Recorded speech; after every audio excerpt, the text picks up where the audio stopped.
Hello, hello. On today's show, we're going to take a long walk to Starfleet Academy. Mike asks, who's your favorite skinny man, fat man pairing? And you want to get nuts? Pat gets absolutely nuts.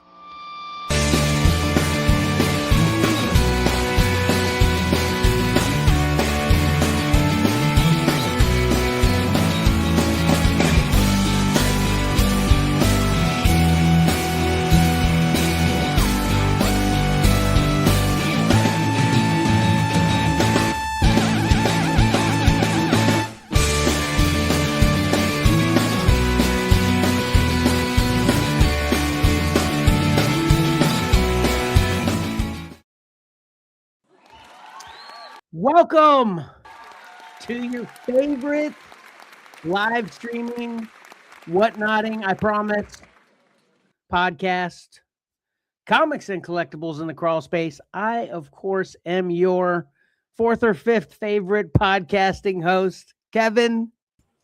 And two of the other three are in the room, thankfully. First up this week is Pat. Hello, everyone. Good morning. Good morning. And then, of course, we couldn't do anything we do without Mike. Hey, what's up, guys? Whoa, that's... Hey, what's up? What's right? up? Sorry. Wow, I didn't realize my hairline was so far back until you put it's so hard on the screen. Sorry to be the one to point that out to you. It was my fault. Yeah. You look great, though. I am actually on location this week instead of in the same state as Mike. I am in the same state as Pat. Yeah. Visiting my son Tyler, which fans of the show would know. Has been on the show very many times, and actually invited him to be on the show today, but it was too early for him based on the time he went to bed. But I gave him a ribbing because we went to bed at the same time. But here I am, right? You know what I mean, Mike? Yeah. Well, can't do the show without you. We can obviously do it without Ty, even though we like when he's on the show. Although thankfully he isn't on because I don't know exactly how we would prep that because I wanted him to do a video game barrage, and we got a spare 10 minutes, so I would slot him right in there. You think we could pull it off? No. Takes discipline. Okay, well, that's a perfect segue for the first thing I want to tell you. You know, last week was our first hour tight show. We all get 10 minutes on our segments with a little bit of 10-minute buffers and stuff like that. And I went over my 10 minutes with 4 movies. Right? Mm-hmm. So this week, to make sure I don't go over my 10 minutes, I'm going to do 6. Okay. Definitely.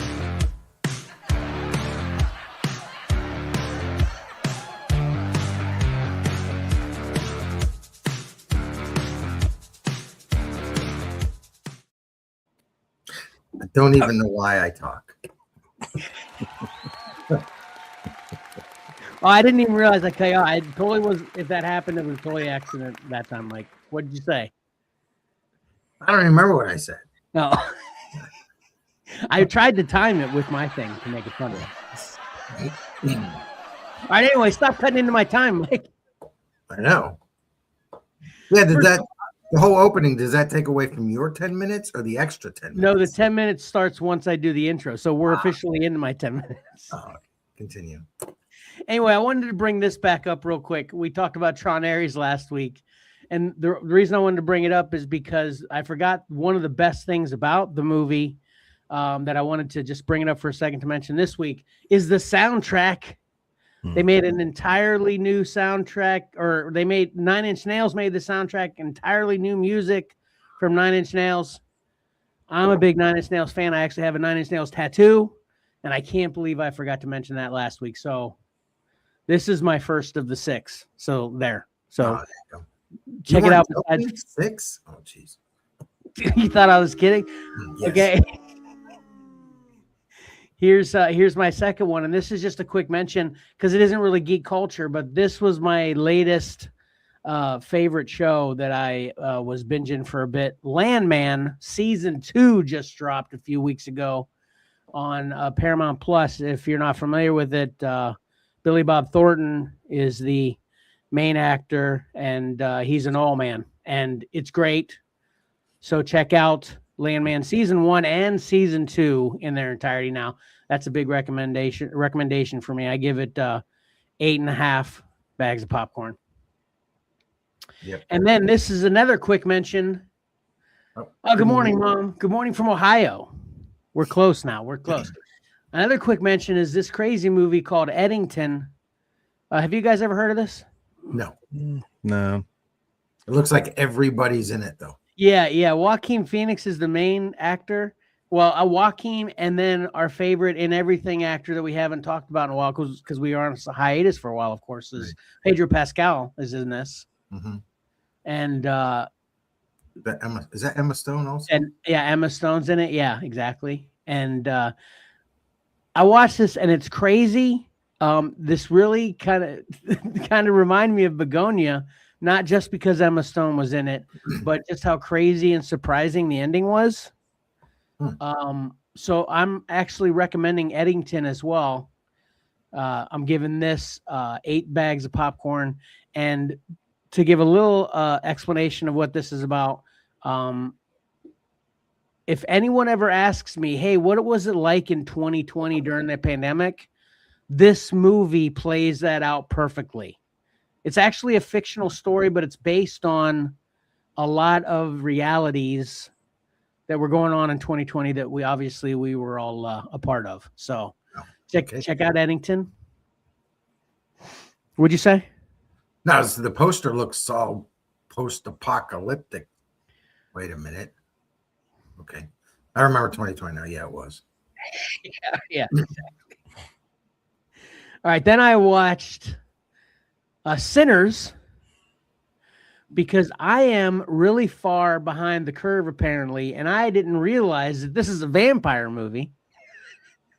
Did you guys know that this whole time? No. Yes. Pat knew. Mike didn't know. Mike, this is a vampire movie. Well, I'm going to have to check it out. Yes, that's exactly what happened to me. As soon as someone told me it was a vampire movie, I was like, oh, I need to go check that out, actually. Obviously, big Academy Award nominations for this. I actually don't... Did the Academy Awards even happen yet? No. Okay, so this got like 12 nods, I think, or something like that. Right, Pat? Is that right? Yeah, it was highly nominated. Yep. Yeah. So, what I will say about this is this totally reminded me of From Dusk Till Dawn with George Clooney and what's his name? Quentin. Yeah, Quentin Tarantino.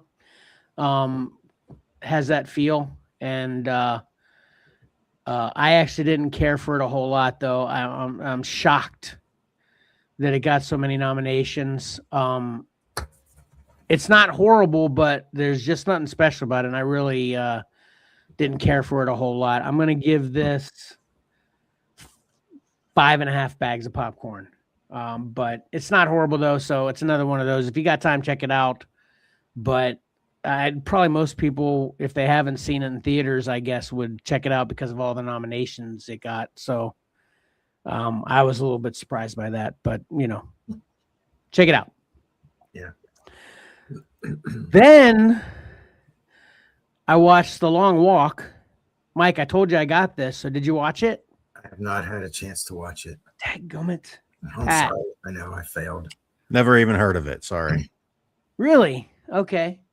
So 2 shows into the new season, and we're covering our second Stephen King short story into a movie. Mike, remind me of this. Was The Long Walk and The Running Man, was that in the same book? Yeah. Well, initially they were published separately by Richard Bachman as paperbacks, and then they were collected in a book called the Bachman Books. The Bachman Books, okay. Yeah, I think there were 4 stories in there. The Long Walk was my favorite. I haven't read it since the 80s, so I can't wait I should read it again before I watch this. But Anyway. Well, am I limited as to what I can say, Mike? No, I'll just mute you. No, I'm kidding. Go ahead. Just you say what you're going to say. I should have watched it. Okay. Oh, what? Oh, sorry. So the Long Walk is kind of like it's a post-apocalyptic kind of thing, where it kind of put me in mind. I always like to compare movies to movies. I noticed that last week when I was re-listening to last week's show, that I like to compare movies to movies, and this put me in a Hunger Games type mindset where we're, again, like I said, post-apocalyptic, and to motivate people, that's what I thought was kind of weird here, to motivate people to not be lazy, they have this thing called the Long Walk, because since it's post-apocalyptic, everybody's dirt poor except for the government. And the only way you can get all the money for in your wildest dreams you could ever imagine is to go on this long walk, and it's 50 young men, and you just walk. And if you stop at all, you're murdered. And if you walk off the trail at all, you're murdered. And you just keep walking until there's only one man walking, and then that guy wins. Like I said, the way they describe it is, more money than you could from your wildest dream. Or think what I'm butchering that, but you get my point. Yeah, you have to keep a certain pace too, right? You can't. Yeah, you have to keep a 3 mile an hour pace the entire. So if you go under your pace as well, yeah. Thanks for that too, Mike. Yeah. So that seemed very interesting concept to me. Mm-hmm. So I definitely want to check this out. Of course, I'm a Stephen King fan as well. But man, in my opinion, this was so poorly done. Oh dang, that sucks. Yeah, I that's why I was excited to hear if you saw it, because I'd love to hear how true to form this was to the book. Always that's the $500,000 question, whatever. Because I wasn't feeling the characters hardly at all. I thought the dialogue was clunky, and little annoying things happen in obviously movies all the time. I've got a good example for this one though. There was like no consistency in its reality of its fictional reality, whatever. And one example would be like, they'd give 3 warnings when you got under speed. Mm-hmm. And sometimes those 3 warnings would go like this, and then other times the 3 warnings would seem like they're like 20 seconds, so it's like, I felt like there was all kinds of little things like that in this movie that were just like inconsistent, right. And it's totally distracting to, kind of escaping into the reality of what this movie is. You know what I mean? Little stuff like that, Does that kind of stuff bother you guys at all when you notice stuff like that? Yeah. It reminded me of within that world, there are certain rules that have to be followed. Yeah, follow them. Follow them yourself, right? And they don't. They don't have to work in the real world because it's a movie, but they have to work in that world. So. And they have to be consistent, right? Yeah. It actually was one of the biggest reasons I walked. No pun intended here. I walked away from The Walking Dead. Double, triple walk. I actually stopped watching The Walking Dead when it got to the point where it would seem like a zombie's right behind them, and they were going to get it, but then they'd have like a 2-minute conversation, flack back to the zombie. He's not quite to you yet, and stuff like that. Little weird things like that. So, giving The Long Walk 4 bags of popcorn. The story was still kind of interesting, but overall, I didn't like it. It's so slow too, But anyway, rather walking 3 miles per hour slow. Right. It was definitely slower than The Running Man. That's what's weird about this. It's like, Stephen King, he's doing The Running Man. The end. What should I do next? I did The Running Man. Now let's do the slow walk. The Walking Man.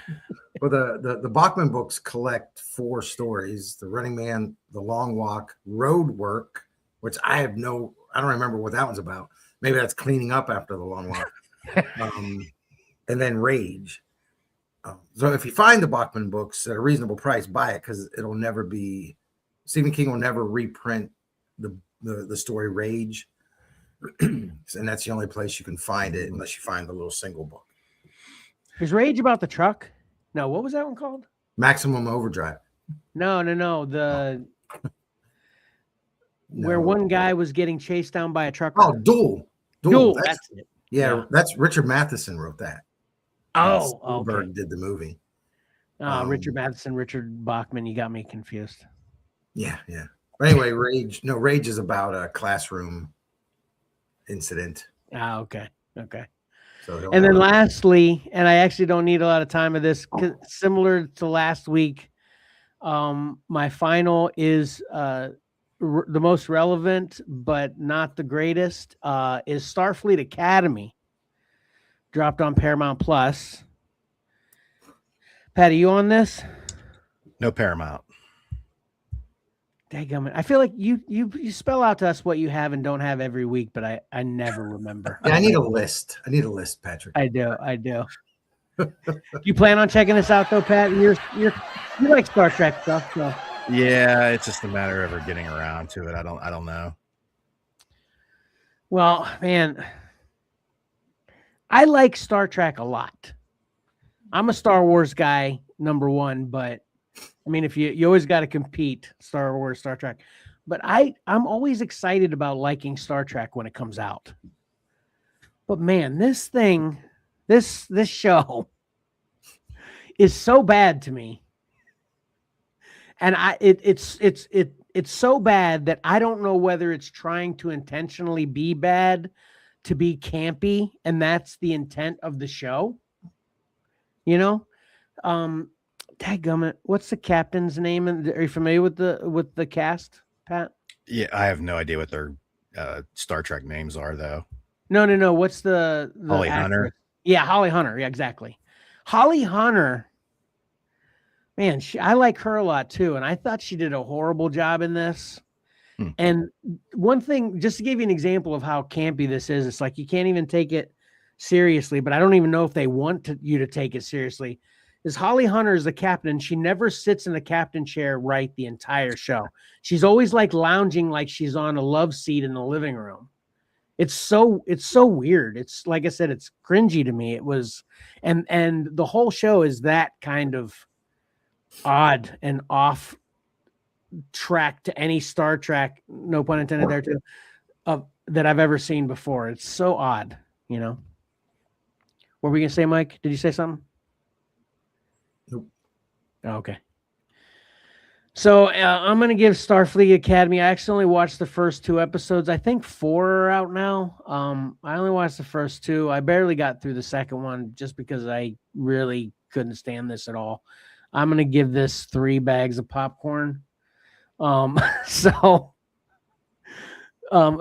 actually why I added the Eddington and Landman, because I didn't care for what I picked for this week too much at all, and I wanted to have something good. So watch Eddington and Landman and go back to and listen to Tron Ares, but I don't think Long Walk and Starfleet Academy are worth it at all, and I think Sinners is just okay. So I know that Starfleet Academy seems to be very divisive online, but everybody was raving about this week's episode. I know that. Oh, really? Yeah. So maybe I should give it a if you're a big Deep Space Nine fan. Oh, okay. What is that? What does that say? Penot. I don't know what it means. I don't know the reference there. Sorry, man. Did you ask somebody's name or character, or it might have been? Is that Holly Hunter's captain? Oh, Captain Penot. Oh, okay. Yeah, if that's what it is, we appreciate it. My detective skills are saying that's what it is. That sounds like pretty good. That sounds pretty good to me, Mike. Yeah. That sounds like a Star Trek captain's name. Yeah. So anyway, there, boom, I got 6 in, and I only gone. Karen, let me know how over the limit I was by the end of the show. Sorry, Karen. All right, Mike. I can't wait to answer this week's teaser question once we get into this. Are you ready? Yeah, but it's not coming right here. Wait, what are we doing?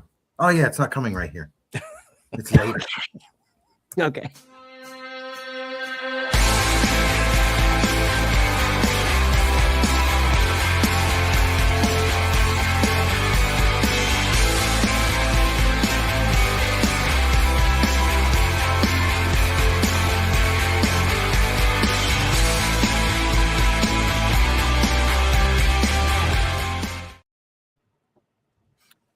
All right. Are we ready for the all new, all different pick 3? Yeah, sorry. I'm going to update that animation intro at some point. That's all good. All right. We're going to start with this one because it's shiny. We've got Detective Comics 575 facsimile. They are reprinting the year 2 4-issue run, and there are foil versions. So you can get the regular standard cover like this. You can get the foil version like this. There's a really awesome orange. It's just all orange with the black bat detective blank sketch variant. As everybody that is familiar with this series, Alan Davis and Paul Neary do the first issue, and then Todd McFarlane comes in and does the parts 2, 3, and 4. I don't know who inked those. I didn't look that up. I don't know who inked McFarlane. But I can't say Alan Davis's name without saying Paul Neary. Those guys were a perfect team. Gotcha. Art. So these come out. No one can tell about different inking anyway. So, I like some people can. I'm just kidding. I know it's hard. I know Johnny's really good at it. I'm the problem. You're the problem. These all come out February 18th. So you got some time to reach out and get these ordered. Definitely be grabbing that. Okay. Yeah. I'm ordering stuff like this. Even the first, whenever they reprinted Hush, the Batman issues, I got the foil covers just because I have the originals, but I want to see them foil. And I think that orange is just going to pop really nicely. So nice. That's the first one we want to get. And Mike Barr is the writer on all 4 issues. All right, next up, I'm really excited for this one. This is White Sky, issue number 1. So 5 years ago, the sky turned white and the world ended. And there's a father and daughter, and they're trying to get to San Francisco. But the world is ruled by ghosts now. So it kind of has that. It's not a frozen tundra of whiteness. It's ghosts. They're saying it's ghosts. I think I've seen some. I had some interiors I forgot to put up here, but I think it does take place in the winter as well. It kind of has that The Last of Us, Walking Dead kind of feel to it. But ghosts. That sounds interesting. Right. Yeah. It's written by William Harms, who actually wrote a PlayStation 3 game and then a comic based on that game called Infamous from DC Comics 2011. I never heard of it. But I totally remember that. I grinded that. Yeah, a lot of people are big fans of that. So I think they're kind of excited for this. And then Jean-Paul Mavinga is the artist. And I didn't do a big deep dive on him, but this is the only comic book that I was able to find him credited on. And that's just by using League of Comic Geeks. They don't have him listed for anything else. So it's really great art. So I'm excited for that. Is this it? So this is his cover then? Yes. Gotcha. Yep. There's some variants. None of them really stood out to me. I really like the A cover. Gotcha. And our final issue for Ultimate Spider-Man, issue number 24, wrapping things up. The solicitations for this kind of make me wonder. It's the end of the line. This is the last issue we'll see of Spidey and his ultimate friends by Hickman and Checchetto. That's all we can tell you. So is there going to be a new art team coming up? Are they going to reboot it? I don't know. Maybe Pat knows. Have you been? You're up on this, aren't you? Yes. I don't know. I've heard some rumblings about what they might be doing.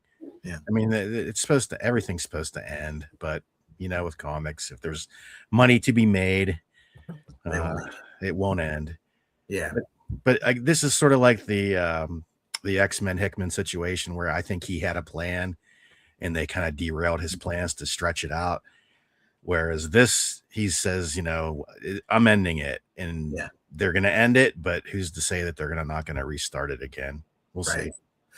Yeah, I imagine they will. My pocketbook is glad that it's ending because it's just the title that I can take off from the list. I hate saying that, but it's just reality. It's like I've got to get the whole run. So yeah, I'm glad. Are you guys up on reading this? One more to go.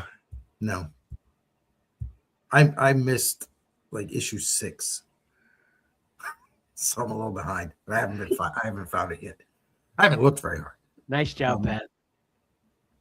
Yeah, I figured Pat would be up on it. So with this, we've got some variants. The Dyke Round, is that how you say his name? Ruan Round. The villain's cover, it's nice.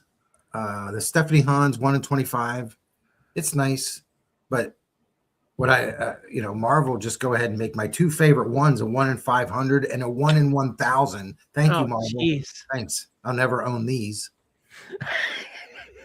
Well, you might. 1 in 500s don't hold that $500 price tag. I've actually seen them as low as like $20. Yeah, I'm probably not going to spend $20. If it was cover price, I'd buy it. I'd get them, but at that much, it's like, come on. Those are my favorite ones. They look so good. Yeah, they are good. So thanks a lot there, Marvel. Can you go back to the Kingpin one real quick? Yep. So in this comic, Pat, does he have a sleeve with that tattoo? Is that what that is? No. That'd be awesome, though. Yeah. Since they're all villains, I'm sure he'd be a fan. I like that Christmas cover too. I like the other two too, Mike, but I like these two just as much as those two. It's pretty cool. I don't know why, but it doesn't really fit with the way I presented it. So more angry. Yeah. Yeah, I think Stephanie Hans. I think she's a good artist. I like her artwork.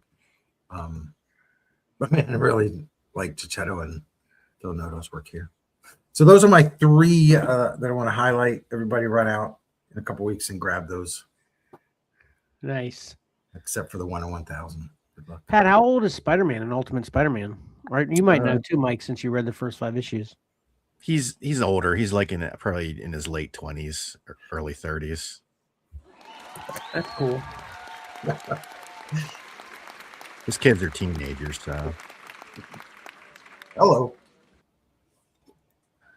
That's StreamYard's fault. Keep moving buttons around to me. So yeah, that's good. We're getting an adult Spider-Man story. Well, I guess a lot of Spider-Man, has been adult. So, all right, cool, Mike. You didn't even get gonged. Good job.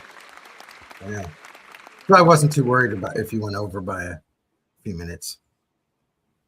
You should have told me that. I would have talked longer. No. Next week I'm gonna have 4. 4.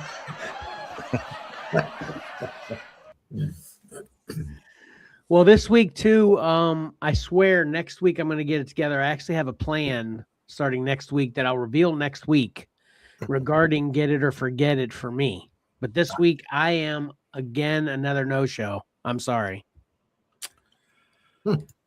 For all my comic book review people that are fans of my comic book reviews, sorry for letting you down. I'll get it together next week. Yeah, you were on a Spawn tear there for a bit. Yeah. Wow, no Spawn this week? Sorry about it. All right, fine. Are you guys ready? Yeah. Yep.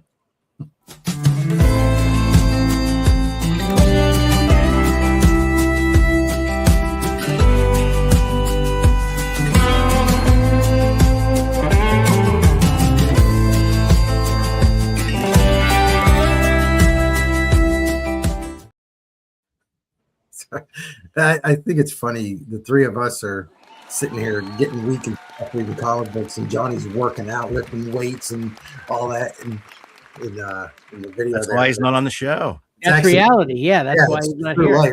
He's working out. Yeah. Like, holy cow, Johnny's still working out. I'm still not working out.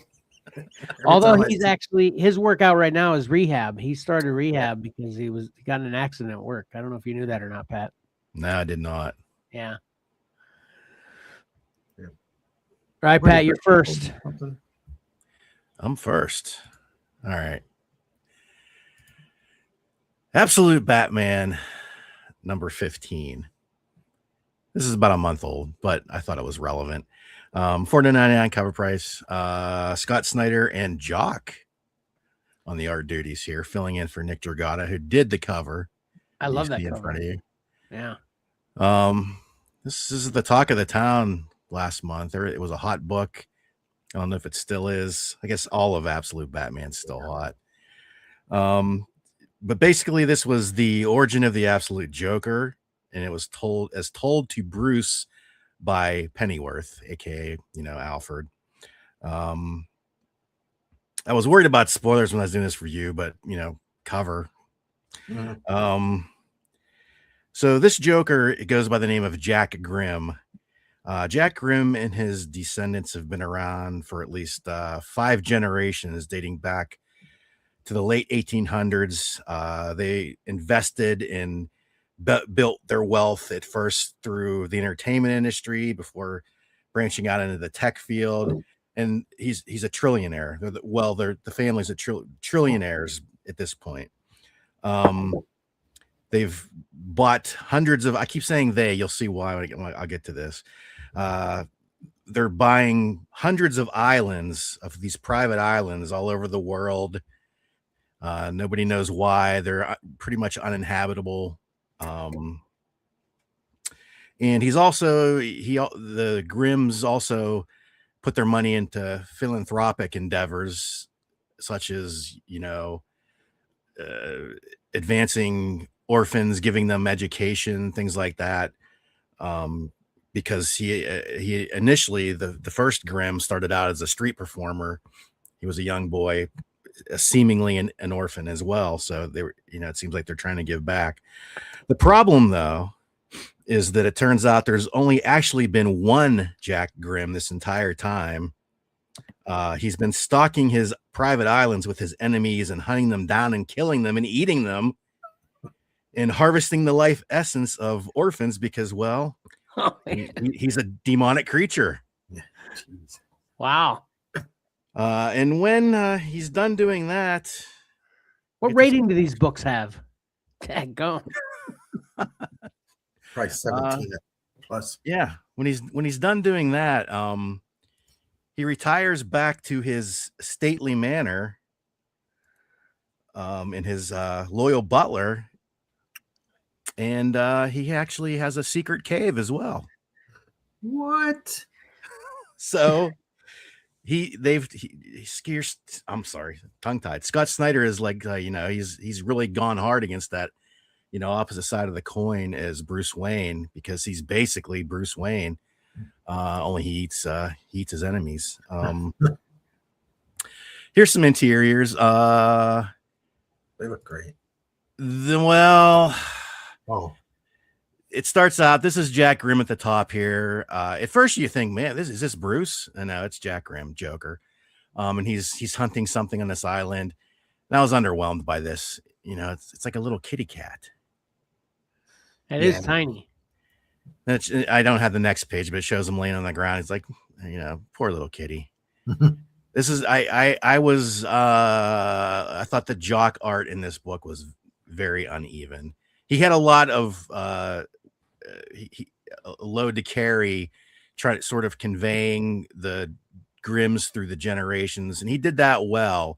But it's not very exciting. But he can't help that. It's what's in the script. He's sort of stuck with monotonous artwork, and he does the best he can. But when he came to this little island hunt, I thought it was kind of a letdown, especially the cat. I mean, this is probably realistically the size of like maybe this feral cat, but when you're reading a comic, you expect some gigantic Yeah.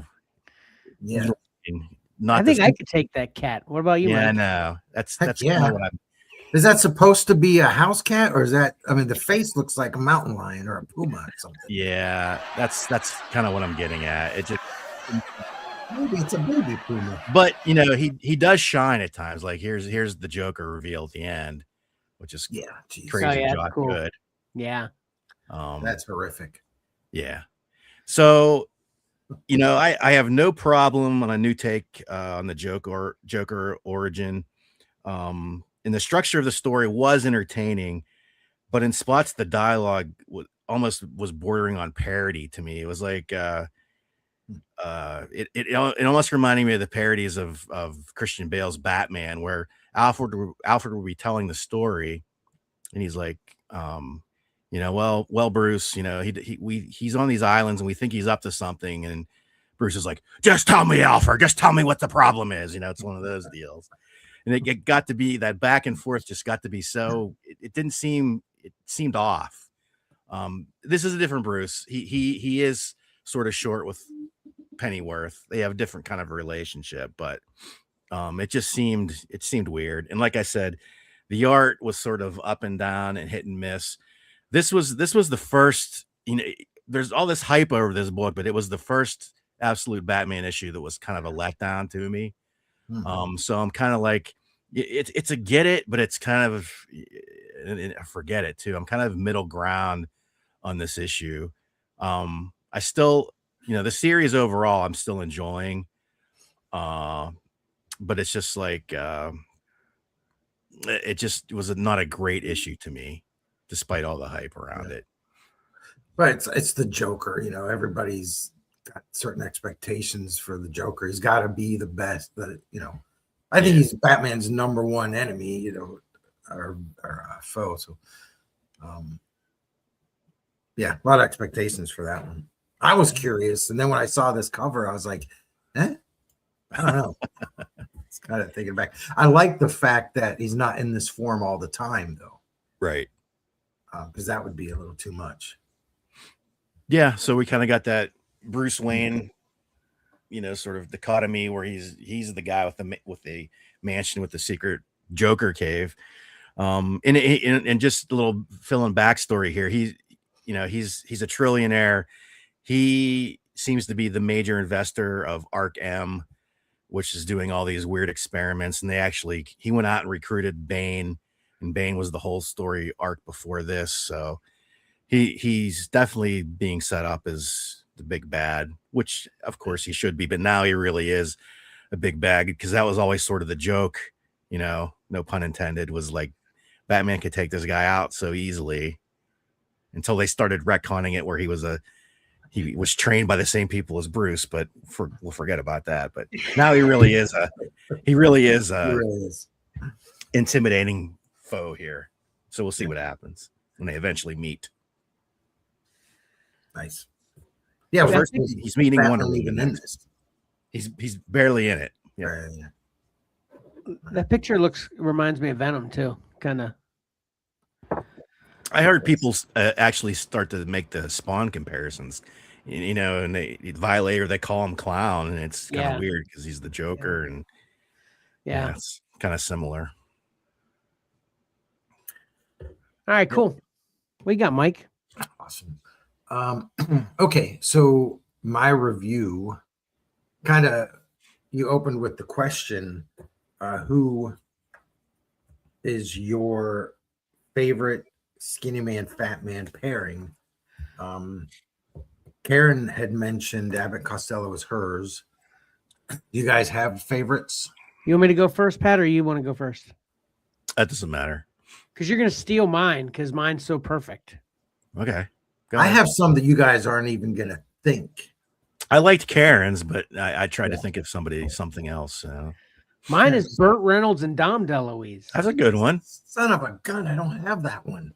Oh, that's genius. Hey, that one is good. That one is so good. The Cannonball runs are some of my favorites. Yeah. Who do you got? I started thinking for some reason I thought of Penn and Teller, although that's not really relevant anymore. Son of a gun. Penn and Teller's a good one. That is another good one. I thought I had some good ones. You guys are killing it. I should have texted y'all last night. All right. Well, I'm going to run through these real quick so I can get to my review. But, we've got the classics. Yeah, Laurel and classic. Hardy. Yeah. Yep. Abbott and Costello. Of course. Yep. And my brother's all-time favorite from when we were kids, Abbott and Costello cartoons. Your brother's all-time favorite, really? Yeah. Man, he watched this all the time. It was great. It was great. Yeah. And then we've got some other one, Pinky and the Brain. Yeah. Okay. And then Ren and Stimpy. Yeah. Nice. SpongeBob and Squidward. Okay. SpongeBob's the fat one in that, I guess, huh? Yeah. We've got the Blues Brothers. Wait, who's the fat one? Oh, no, I'm just kidding. And of course, we've got Sean and Ed. Oh, that is a nice pull. Okay. Yeah. But they don't stop there because they continue on. Yeah. Hot Fuzz. And then these two. Oh, yeah. Spade and Farley. And then we've got Stephen Merchant and Ricky Gervais. Wait, Ricky Gervais is the fat guy? Dadgum, man, Mike. Well, I'm starting to resemble your not, accusation. Stephen Merchant is so tall. Yeah, and when he's beside him, it's all relative here. And it's more he's so skinny that Gervais has to be the fat guy. yeah. Then Neil Page and Del Griffith here. Yeah. And that leads me to my review. Okay. Sam and Twitch. Oh, nice. Yeah. Yeah. That was very nice, Mike. That was a nice setup. Good job. And it kind of leads into a lot of, most of those. They kind of there's a comedy factor there or humor and stuff like that. So right. Case Files thing, even though it was set in the Spawn universe, and it always looked for something like, okay, there's got to be some some humor here. No, there's none. Really? There's zero. It's all straight stuff. It's horror and detective work. Which it's okay. Once I got past that, it's okay. What book you were? Yeah, okay, that's what I was going to ask. Yeah. So I started getting this at issue 15. I tried to read issue 15 to review that. It's right in the middle of a case. I couldn't get into it. It was awful. So I put it down and I jumped to 19 because 19, written by Thomas Healy, art by Vaughn Randall, new, different creative team there, whole new case. So I figured I'll jump right in there. It'll be a lot easier for me to know what's going on. Right. And I was right. Awesome. Jumps right in. And Sam, I've never read any of the old Sam and Twitch stuff, never read them in Spawn. So I know nothing about them. So Sam takes on some open cases belonging to a recently retired detective. And while looking at some photographs in the case, he sees some similarities to one of the first cases that Sam and Twitch had done when they first became partners that was unsolved. So he kind of gets all excited there. He runs over to Twitch's house in the middle of the night and wakes him up. So that's basically what they're investigating. And during that first investigation, when they first became partners, Sam was stabbed by the suspect or the bad guy, and he almost died. So he, all during these two issues, he's kind of having these restless, sleepless nights, flashbacks to that. It's kind of drumming up all this past trauma. And I can't really put my finger on who the shady characters are. I think they might be other detectives, but they're kind of plotting and upset that they're bringing this old case back to light because of this, because I think people had worked to get that case kind of squashed or hidden. And I think there's just some nefarious detectives going on there. I think here's issue 20. And I have Thomas Healy is the editor-in-chief on this. And I know there other people have mentioned stuff before. I think having the writer be the editor is a poor choice. if you read, oh, you can't see it. It's at the bottom. It's the bottom box. I should have highlighted. But anyway, in that, yeah, you can see third row down. It will be a evening of dark contemplation for Sandberg. It should be an. The next word starts with a vowel, so you can't use a. You have to use an. That's kind of annoying to me. Okay. I mean, I'm married to an English teacher / librarian. Yeah. Got to get these. And then that was in issue 18 or in 19. Then in issue 20, I kind of like how these word balloons go. This is the way it is through the whole book. They just have these lines, so you don't have the big word balloon. Took me a bit to get into it, but I like it. Yeah, it's not bad. Yeah. But the third line down, it has been hanging around our necks for years. So it's either it's been or it has been. It's not both. And I think that's just overlooking by the editor, who's also the writer, and he probably that's why you don't like that guy. I'm tracking now. Yeah, because he's like, I wrote it, I remember writing it. It's fine. He's not going to scrutinize it as much, right? Right. So Todd, get an editor. Makes sense. I'm sorry for Thomas Healy here, because he's probably getting paid as the writer and a little bit more as the editor, and now I'm cutting into his paycheck. I'm sorry, man. These things, when I read it in 19, I was like, man, don't let there be more. And I made it all the way through, and there weren't. But then I got into 20, and there you go. It's not. Or maybe he's wearing two hats and only getting paid for one, so it's a little bit of I'm only doing a half job here anyway. There you go. God, you need to pay this man. Because also, I really like this. I like the artwork. I love the detective aspect of this, which is one of the reasons I start picking it up. So this is definitely a get. That's the bad guy. Look at that. How horrific is that guy? That's cool. He looks really wild. And this is kind of, I like the difference between the flashback stuff. Like this is all flashback work, which I think is really great. There's more flashback. And then this is current time. So this is definitely a get it. I'm really happy that I at least have issue 19 and 20. I don't know if I'll ever go back and get, 14 through 1, or if I even read 15 through 18, because I was really struggling with 15. And I don't know. Probably if you started at 1, you wouldn't be struggling at 15. Yeah. Yeah, or at least at the beginning of that story arc, I'm kind of thrown right in, and it's like, I don't know what's going on. I don't know what they're detecting. I don't know what they're, but anyway, if you're gonna get this, definitely jump in at 19 and 20. 21 came out a couple days ago. So this is a get it. They mentioned Spawn once, because I think some of the stuff they deal with in here is going to be not paranormal, but like more in that Spawn world. Some of the Spawn villain. Yeah. Okay. So yeah, this is a get it. I thought it was really great.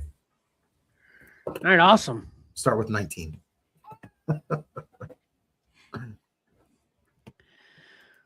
Pat. Yes. We ate up all of our buffer time already. You're under the gun on this one. You said we. You got gonged like 5 minutes ago, Mike. I didn't. Yes, you did. I got gonged. Yes.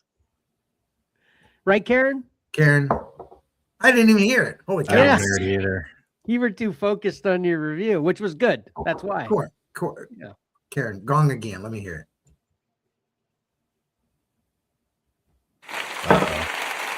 I'm not hearing it. That's a clap. Yeah, I heard that. That happened during your review. I heard it. All right. You were just locked in. You were locked in, Mike. All right. All right, Pat, you ready? No pressure. Yeah, no problem. Uh-oh. No problem. You made it real quick. We'll just get into it. Okay. Absolutely.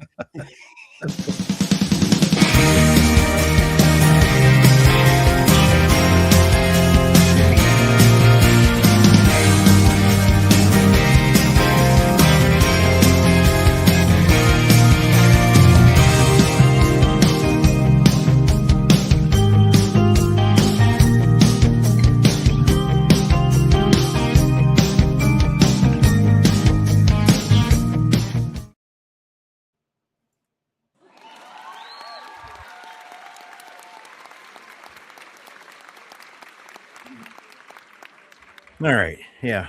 Kevin set me up perfectly. Mike delivered, not me. I am absolutely ready. Because here we go.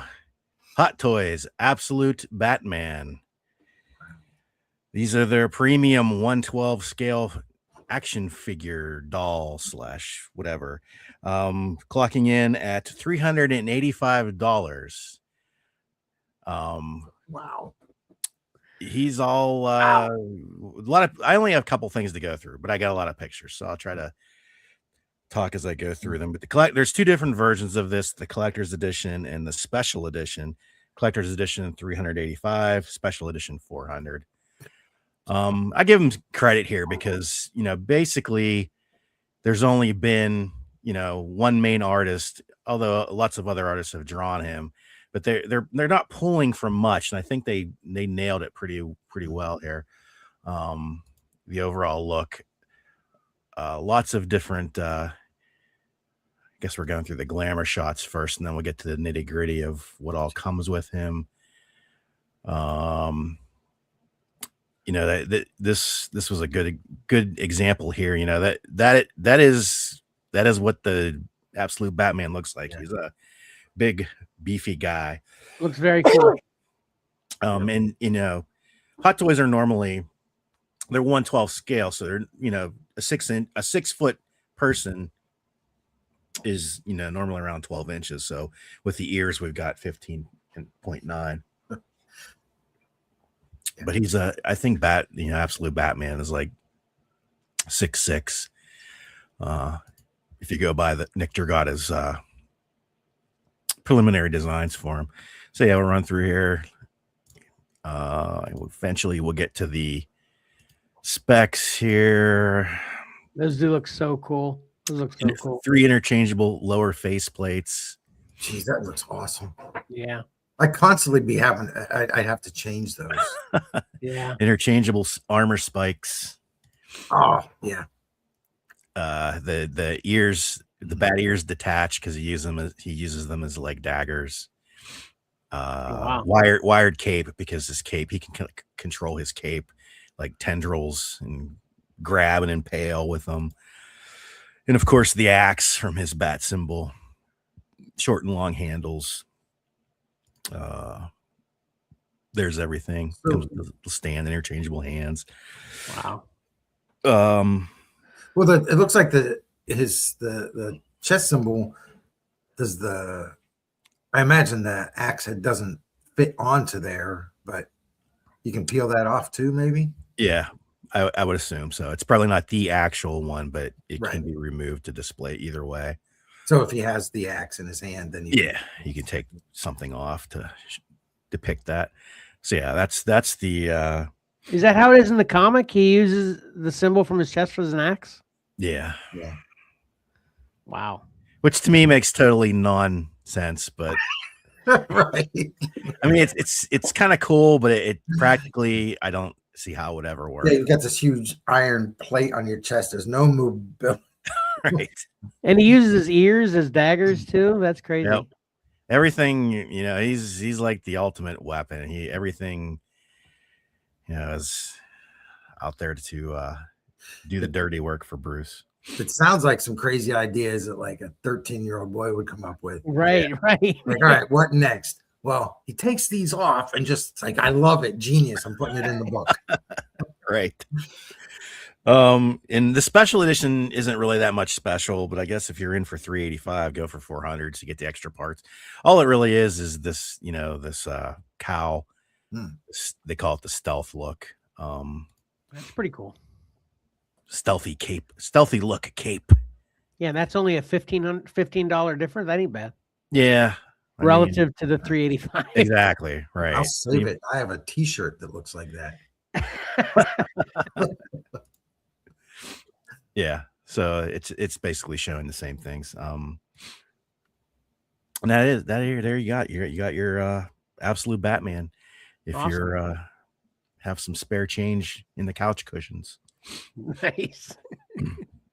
The other thing that I want to talk about is, poor Todd. He lost the DC license, but he's putting all his chips all in even further on the sports picks line because he's doing articulated figures now. And they're showing off the 6-inch articulated hockey figures. Previously, their sports picks figures were 7-inch scale, sort of. Who's that guy? Yeah, I know. It's like, and that ain't Sid. That's somebody in Sid's uniform. That ain't Sid. You don't like the resemblance? I think I see it, but I don't see it at all. Do you see it, Mike? I don't. I mean, the only reason I recognize him is because of the 87 and the Penguin. Right. Wow, I'm surprised. Other than that, I'm going like, yeah, I don't know that guy. I don't know. I think it's there for sure really? to me. If you concentrate, it's yeah. I mean, but hey, Pat, you see it. That's what they're going for. So the feature here is the posability because previously, they were pretty much just statues. Yeah. And they also mentioned that they have the license to do the NFL and the NBA as well in this articulated 6-inch line. Cool. So they said they only had prototypes so far of of those. There's the first lineup is Crosby, Ovechkin, Bedard, McDavid, and Hudson. Karen's chiming in that looks more like Tyler than Sid. Does look like Tyler whenever he has his. Yeah, I can see that too. Yeah. Tyler has an action figure. That's Ovi. I think that looks less like Ovi than. Yeah, that does not look like Ovi at all either. That guy looks like a James Bond villain. He doesn't look anything. Yeah, it's. I think they're leaning into the caveman look. That's Hudson. I'm not even familiar. He looks sort of like a generic hockey player to me there. Yeah, he does to me. Yeah. So we'll see. They showed them on McFarlane's video. They are very posable. I think they all have the same bodies. That eventually, I think, they should branch out and make a couple different body types, different scales and things like that. And the paint details aren't great. Like you look at their skates, pretty basic and boring and bland, but they're paying there's why. Okay, that's kind of what I wanted to get at. You see, there isn't a lot of paint details, the gloves, the skates, but they are paying probably for the NHLPA license to get the character names and likenesses and the team names and logos. And they're only, at least these went up for pre-order on Amazon, and they're only $23. So in today's action figure world, that's that ain't too bad. Pretty reasonable. So I guess they're skipping on some paint details. I don't have pictures here, but the other big push that they did in their video was they're doing sort of like Lego minifigures, and I think the first ones out for those are the football, but I should have described the picture to help this discussion, but they seem very generic and bland looking to me. So far as that, you have to put the stickers on yourself for the team logos and things like that. I wasn't impressed at all. But they're doing, I think the NFL comes out first, followed by the NHL. And I think they said that they're doing like sort of mini carded versions so you can see which players you're getting. And they're also doing blind bag versions of these little minifigures too. So, so they're just the little Lego guys. Yeah. Okay. But they don't look nearly as good as little Lego guys, in my opinion. I've dropped the ball or the puck or the football. I'm not showing some kind of picture here. Wait, is McFarlane doing those also? Yes. Oh, okay. So they're not Lego brand. Exactly. Lego stuff done by McFarlane. Gotcha. I can't even remember what they're called. I'll try to look that up while we wrap up the show. But that's it. I'm wrapping up the Horizon and switching back over. I didn't want to get gonged. Well, those look cool. I can definitely afford the McFarlane toys, but I can't afford that absolute bag. Yeah. We actually hit our hour, but I couldn't I didn't have the heart to just cut us off at literally an hour, like I said I was going to. That's literally that's harder than I think it will ever be. Unless I'm the one talking, I can do it to myself, but I'm not going to be able to do that, especially to Pat. You're pretty good at doing it to me, yeah. Well, no, I was saying especially to Pat because we got gonged in all of our segments up to Pat. He literally had less than 10 minutes for his own segment. Yeah. So we're still working out the kinks on that. So that was great, though. Okay. Any final words, Mike? No. Thanks for sticking around. Any final words, Pat? Nope. All right. Of course, my final words are see you next week. Same bat channel, same bat time. Did I reverse that? Anyway, appreciate you checking us out. And until next time, don't forget, appreciating great art is awesome. And reading a great story is a lot of fun. So why not pick up a comic book and do both? Exceller out.